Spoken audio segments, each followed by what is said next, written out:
fiqihi ni Kiarabu, lakini mpaka ujue ile taftiti liibarati, namna kusherehesha zile ibara. Hii imezungumzwa kadhaa, maana yake ni kadhaa kadhaa kadhaa kadhaa. Hii imezungumzwa kadhaa, maana yake ni kadhaa kadhaa kadhaa. Sasa kusoma ibara ni kazi rahisi. Na mimi niliwahi kumwambia, kuna kijana mmoja amekuja kwa kasi, nikamwambia ndugu yangu, kabla hujaja kukosoa masala ya kifikihi, hebu mwambie mtu akupitishe, au ndo hata mimi takupitisha. Baadaye niambie fulani alinipitisha, lakini mwenyewe huzigonga gonga, lakini wewe utakwenda kuzisoza. Lakini yeye apenda haya, apenda yeye, badala wewe kete utoe madarasa, wewe apenda umsikize mtu radi kwa fulani, radi kwa wewe utatoa lini darasa? Wewe kazi yako radi tu nini, na yeye watu wamtaje, na yeye basi hilo. Sasa kwa mfano sasa, manake suala limekuja kwa maana yake. Mtume ametuambia tuswali kama yeye, Mtume ametuambia tusimame sawa sawa katika swafu.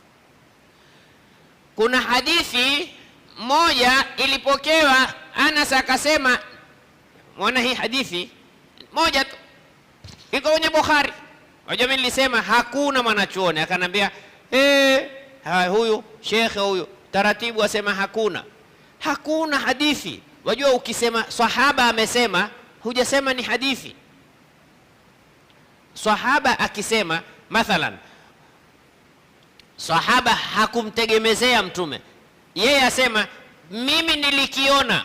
Aliona nani? Aliona nani? Aliona ni Mtume. Na ndio hadithi ilivyokuja, akasema mimi nikaona watu wakiambatanisha. Hakusema Mtume alisema ambatanisha. Mimi nilisema watupe hadithi Mtume amesema ambatanishani miguu. Hadithi iliyoko ni Anas amepokea Mtume amesema kadhaa kadhaa kadhaa kadhaa, kisha yeye Anas akasema na nilikuwa nikiona. Ni Mtume sasa au ni Anas ameona? Kisha Anas yeye mwenyewe akasema na lau sasa hivi ukawaambia watu waambatanishe miguu, la nafaru minka, watakukimbia, hawataki. Sasa wewe Anas, wewe utombea batishani, wewe hivi sasa ukiambia watu watakimbia. Hichi kipande hichi cha mwisho cha Anas kiko katika Fathul Bari, hakukieleza. Kwa nini? Kwa sababu chapinga kile cha kwanza.